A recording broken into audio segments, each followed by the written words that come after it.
What's your name? Where are you from? And why are you supporting Palestine today? Jan, I come from Reading. I don't like genocide. I don't want my money to go towards a genocide of innocent people. I can see them being butchered. The whole thing's being shown live most of the time. Social media is full of it. My government supports it. The opposition party supports it. Largely the elite establishment seems to support it. And obviously America, which is running most of the show, and Biden and Netanyahu in bed together, support the genocide as well for various reasons. And genocide's out of order. It's happened in the past. We should grow up as human beings and let's stop with the genocide altogether. And how do you think the Western media portrays the situation right now? Very poorly. The BBC largely ignore it. They're planning a hit piece on Palestine. Panorama, I think it's next week. I've got a story that's been put together that's going to try to it's going to conflate Muslims, I think, together with Palestine and try to make them all look like Hamas terrorists. What do you think about Israel's objective to annihilate Hamas? I think it's an excuse for genocide. I don't think they're trying to annihilate Hamas. Largely, you can see from the results of what they do. The fact that they announced it as a genocide anyway, as well, people should know. So I urge people to read the International Court of Justice submission from South Africa, which was an 84-page document. It's got 9 pages in it that outline all of the genocidal statements that go right from the very top of the Israeli establishment right down to the soldiers on the ground. And I think Hamas are something in passing. In fact, Hamas are a good tool because as long as Hamas is still there, you can continue flattening the whole place and butchering the populace, which I don't really want to see. I want it to stop. That's largely why I'm here. No more of that crap. Sorry. Thank you. And what message would you give to a Zionist supporter? You're wrong. You need to learn to live with those people. They need land, they need freedom. There have been options on the table in the past. You need to learn to live with other people. You're putting money in the bank of hate, and it's going to get worse. If you carry on like that, all of the nations surrounding it can see what's happening. All the nations in the world can see it. I think Israel as a nation has spent largely most of its, maybe all of its social capital now, and will be associated in the same way that South Africa, but to a greater degree, was associated with apartheid. Thank you. So what is Zionism?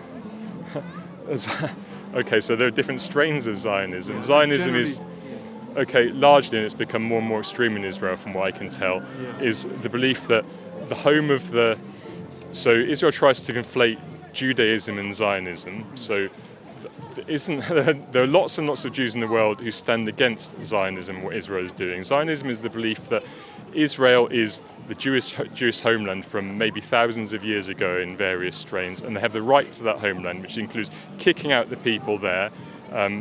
Strangely, they seem to think that they can say this is democracy and it's a Jewish state, which doesn't really make any sense. So it's a contradictory belief that is based on effectively stealing that land. So what's called settler colonialism, if you want technical terms, but to steal the land for ourselves. They're continuing to kick the people off the land, which you can see in the West Bank, whilst they're butchering the people in genocide in Gaza. In the West Bank, all the people's homes are being destroyed, they're being kicked out. There's collective punishment. If any of your members have been involved in any kind of armed resistance, any other form of resistance, your family will be targeted as well. Well, they can't catch someone, they'll imprison your family instead.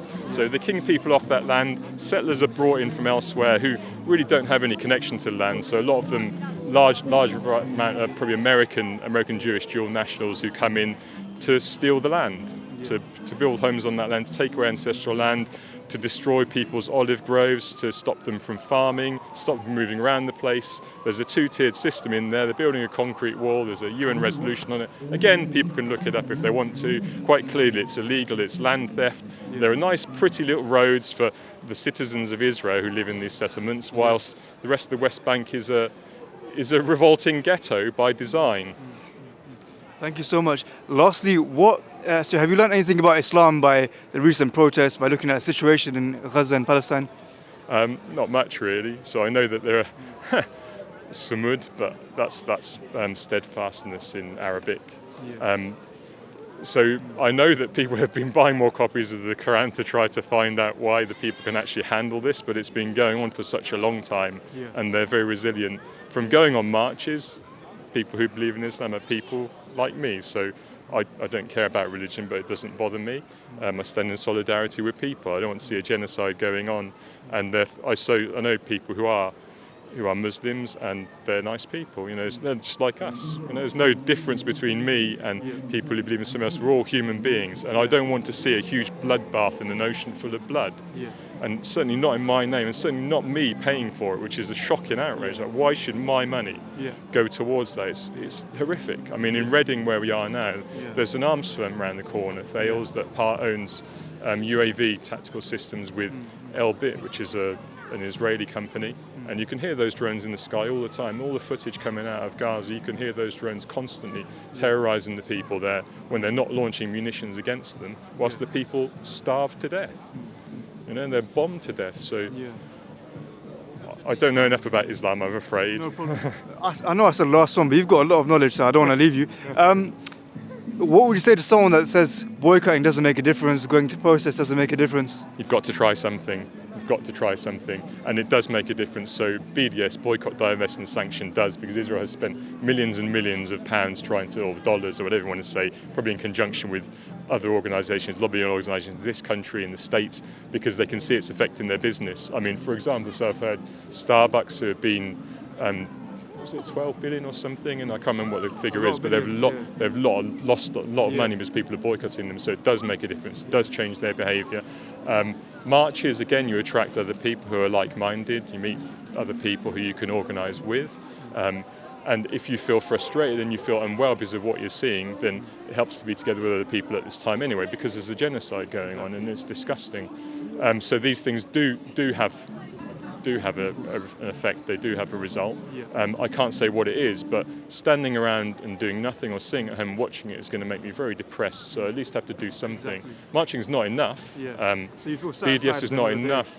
I feel a little bit better. I still feel like all my money is going towards this thing and it shouldn't be happening, and my political representatives support it as far as I can tell. Like Matt Rodder, Reading MP, seems to support it from what I can tell. He comes with, it's complicated, there are two sides to a genocide. It's like innocent people, I mean, I can go into detail from things I've seen, but it's horrific. And again, if you want to see it, rather than watching the BBC, which is going to ignore it, or it's going to have hit pieces on Panorama about those terrible Hamas terrorists and how all the Muslims in the UK are some kind of, I don't know, some kind of secret army that's outrageous, but that's the kind of thing that they're coming up with, you know. And the rest of the time it's just talk about supposed war.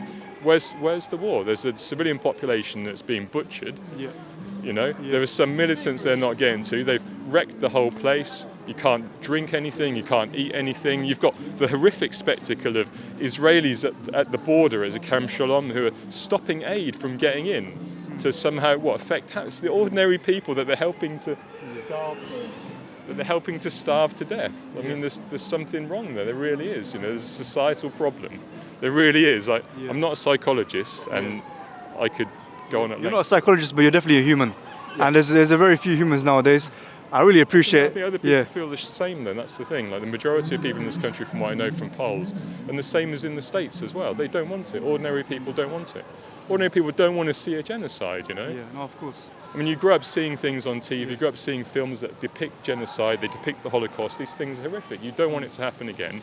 You can see it happening, it's right in your face. But worse than that, you can see everyone from the establishment in this country jumping to support it, which is just, it's outrageous. You know, it's sickening.